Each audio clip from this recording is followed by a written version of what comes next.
so lonely.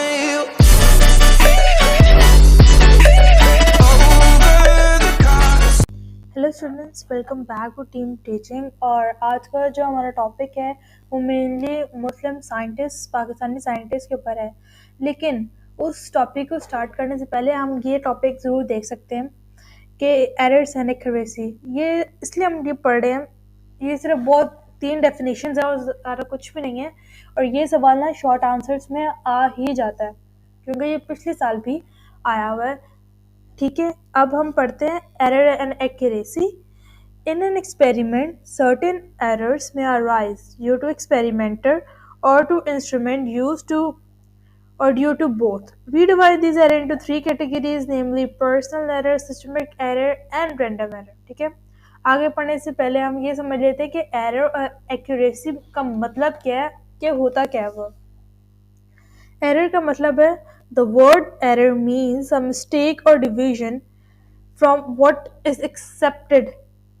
ठीक है, और accuracy is defined as how much closer is measurement is to true or accepted. मतलब accuracy में मतलब कि भाई हम जब कहते नहीं है कि यार मेरा तुक्का यहाँ तक लग गया, ठीक है, अब वो बिल्कुल सच तो नहीं होता लेकिन उसके करीब करीब हम लोग होते हैं, तो हम उसको बोलते हैं accuracy। और एरर का तो आप लोगों को पता है। और इसमें ये बताया गया है, इसके उस पर लिखा हुआ डेफिनेशन में यही लिखा हुआ है कि एक्सपेरिमेंट करते हुए जो एरर्स हमारे सामने आते हैं या तो वो एक्सपेरिमेंटर से होते हैं या तो इंस्ट्रूमेंट की वजह से या तो दोनों की वजह से। और इन्होंने एरर्स को 3 कैटेगरीज में डिवाइड किए, एक पर्सनल एरर, सिस्टमेटिक एरर और रैंडम एरर। पर्सनल एरर जो कहते हैं हम उसको खुद की लापरवाही की वजह से, उसकी डेफिनेशन पढ़ते हैं। This error arises due to tendency of a person who takes reading in a favor of a particular reading. Such procedure produce error in taking observation. This type of error can be removed by avoiding this bias. मतलब इसमें यही लिखा है कि भाई हम ये जो हमारे पास एरर है, पर्सनल एरर, इसी वजह से आता है कि जब हम एक्सपेरिमेंट कर रहे हो और उस पर ध्यान है, जैसे हम उसके इंस्ट्रूमेंट्स या रीडिंग वगैरह ले रहे हो और वो गलत आ जाए तो वो किसकी गलती होती है, वो पर्सनल एरर मतलब खुद की लापरवाही की वजह से होता है। और इस एरर को हम ओवरकम किस तरह कर सकते हैं, या तो हम भाई दूसरी चीज़ों पे ध्यान ना दें, जिस चीज़ों पे मेजरमेंट कर रहे हैं उस चीज़ पे ध्यान दें, तो हम इसको कहेंगे पर्सनल एरर। सिस्टमैटिक एरर मतलब इंस्ट्रूमेंट की वजह से जो गलती हो। This type of error arises due to a fault in measurement instrument. कह रहे हैं ये जो एरर है वो इसलिए अराइज होता है कि कोई खराबी है इंस्ट्रूमेंट में। This is called the zero error of instrument. This error can be overcome by adopting the relevant zero error connection. कह रहा है कि भाई अगर हम इस एरर पे कल इसलिए ओवरकम आ सकते हैं कि अगर हम अटैच कर लें या अच्छा इंस्ट्रूमेंट ले लें तो हम उस पर ओवरकम आ सकते हैं। और रैंडम एरर मतलब अचानक।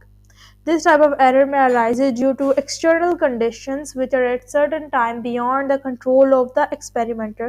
This error can be minimized by maintaining certain condition in the laboratory. For example, changes in temperature, humidity, and voltage, etc. may be controlled.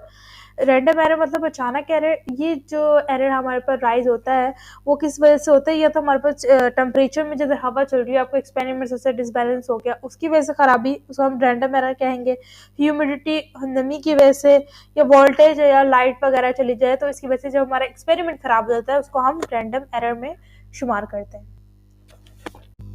Okay, so the contribution of Muslim and Pakistani scientist. तो सबसे number पे हमारे पास नाम आता है इब्ने अल Haitham, मतलब बू अली से ना, ठीक है।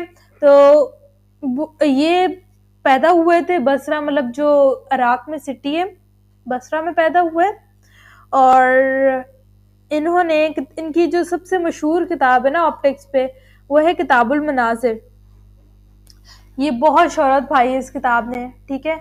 और इन्होंने लॉज ऑफ रिफ्रैक्शन भी डिस्कवर किया। ही also carried out the first experiment on the dispersion of light into constituent colours. सही है, ये भी सब इब्ने अल हैतम में दिया। इसके हम पूरी डिटेल में नहीं जाएंगे क्योंकि ये जो हमारे पास जो टॉपिक है वो बिल्कुल 2 या 3 मार्क्स का आता है, वो भी शॉर्ट आंसर्स में। कभी कभार ये तो एमसीक्यूज में शायद आए, तो आपने कोशिश करनी है कि दूसरे आप जो सॉलिड्स चैप्टर्स हैं, आप उन पे फोकस करें। ये आए हैं इनको आप एमसीक्यूज वगैरह के लिए भी, लेकिन आप थोड़े बहुत पॉइंट्स याद कर लीजिए, जैसे इन्होंने क्या इन्वेंट किया, कब पैदा हुए, और इनकी क्या मशहूर किताबें। हमें 3 पॉइंट्स मिल गए हैं कि पैदा हुए थे बसरा, जो सिटी है इराक में। इन्होंने किताब मनाजिर, इनकी सबसे जो मशहूर किताब है ऑप्टिक्स पे, और इन्होंने पिन होल कैमरा इन्वेंट किया था। That's it. नंबर 2 हमारे पास है यकूब इब्न शाक अल किंदी। सही है, इनको अल किंदी के नाम से भी जाना जाता है। ठीक है, इन्होंने हमारे पास जो कंट्रीब्यूशन दिए हैं वो मैं बिल्कुल आपको सिलेक्टिव बताऊंगी, बाकी आपके सामने वो लिखी हुई हैं। आप चाहें तो इसमें से 2 या 3 याद करें, दैट सेट से ज़्यादा नहीं आती हैं। इन्होंने क्या किया था, इन्होंने ही produce several research on monographs and metrology, specific gravity on tides. He discuss the nature of sound, he explained musical notes on scientific ground. He discovered a method to express the notes in terms of frequencies and used it to fix the order of variation notes according to their frequency. He worked in geometrical optics, which was translated in Latin. So number 3 पे हमारे पास है अबू रेहान मोहम्मद बिन अहमद अल बैरूनी। इनको अल बैरूनी के नाम से ज़्यादा जाना जाता है। इसके भी मैं आपको थोड़ी बहुत कॉन्ट्रीब्यूशंस बताऊंगी कि इनका सबसे जो मेजर काम था ना, कि इन्होंने डिटरमाइन किया था diameter of earth centuries before the invention of the metro meteorological satellite. Okay, so he also measured the circumference of earth. He also found densities of various metals. He gave the method of determining the longitude and latitude. He wrote more than 150 books on various subjects such as mathematics, physics, cosmology, geography, history, culture, and civilization, and much more. Okay, on number 4 we have Dr. Abdul Salam. In ये पैदा हुए थे जंग, a small city of Pakistan in 1926. इनका जो सबसे जो अहम हाईलाइट पॉइंट ये होता है कि उनको नोबेल प्राइज मिला था किस चीज़ पे, because his work on grand unification theory. His first Pakistani and first Muslim to receive a Nobel Prize. Nishan-e-Imtiaz of outstanding performance in scientific projects in Pakistan, founder of International Center of Theoretical Physics (ICTP). Christie preferred his burial in homeland for love his country. Okay, so the last is Dr. Abdul Qadir Khan. He was also known as EQ Khan. So he was born on 1st April 1936 at Bhopal in India. He was known as the creator of atomic bomb. He contributed in making Pakistan a nuclear state. Abdul Qadir Khan was also known for the creation of the atomic bomb for 1st April, okay, in India.